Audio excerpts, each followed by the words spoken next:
Modi cabinet में मंत्री रहे पशुपति पारस के इस्तीफे पर बिहार के पूर्व मुख्यमंत्री जीतन राम मांझी ने तंज कसा है। मंगलवार को गया स्थित अपने आवास पर पत्रकारों से बात करते हुए उन्होंने बताया कि पशुपति पारस ने कुछ दिन पहले कहा था कि वह एनडीए के सिपाही है। सिपाही मतलब होता है सेनापति के आदेश का पालन करने वाला। जीतन राम मांझी ने आगे कहा कि सेनापति का आदेश हुआ कि पशुपति पारस को टिकट नहीं मिलेगा तो उनको पालन करना चाहिए था। उसके बाद खुद इस्तीफा दे दिया और अगला कोई कदम उठाएंगे। इसका मतलब है कि एनडीए का सिपाही कहना उनका छल था जो उन्होंने किया।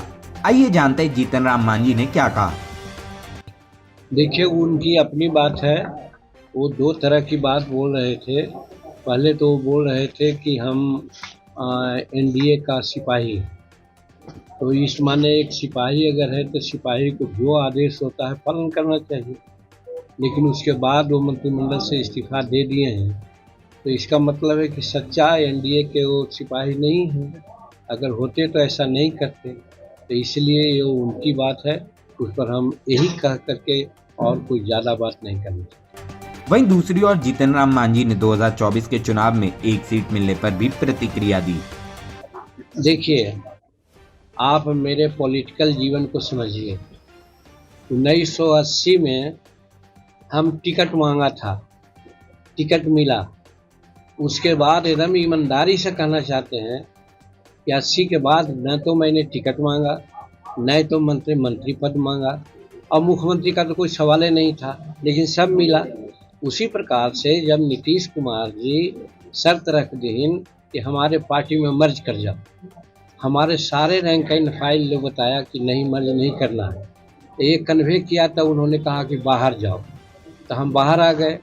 और धन्यवाद देते हैं नरेंद्र भाई मोदी जी को और अमित शाह जी को कि जैसे ही बाहर आए 2 दिन के अंदर ही हमारा बुलावा वहाँ आया और हम वहाँ गए और हम कहा कि हम पूर्ण समर्पण के साथ आपके साथ आए हैं, हमारा कोई टर्म कंडीशन नहीं है।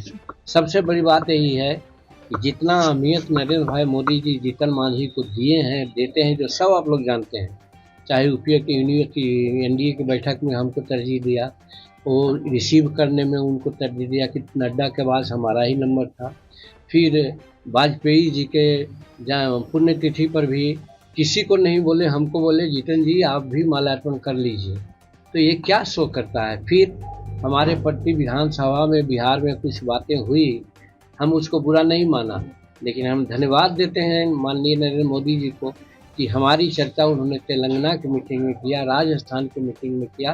तो हम तो इसी से गदगद हैं कि नरेंद्र मोदी जी इतना हमको, जो दुनिया का सबसे लोकप्रिय नेता है, वो हमको इतना तरजीह देते हैं। तो सीट तो इमैटेरियल है, लेकिन उसके बावजूद भी एक सीट उन्होंने गया कर दिया। हम इसके लिए उनको धन्यवाद देते हैं। दूसरी ओर तेजस्वी यादव और विपक्ष एकजुट होकर बिहार में चुनाव लड़ेंगे। अब देखना होगा कि बिहार में कौन कितनी सीटें जीत पाता है और किसको बिहार की सत्ता मिलती है।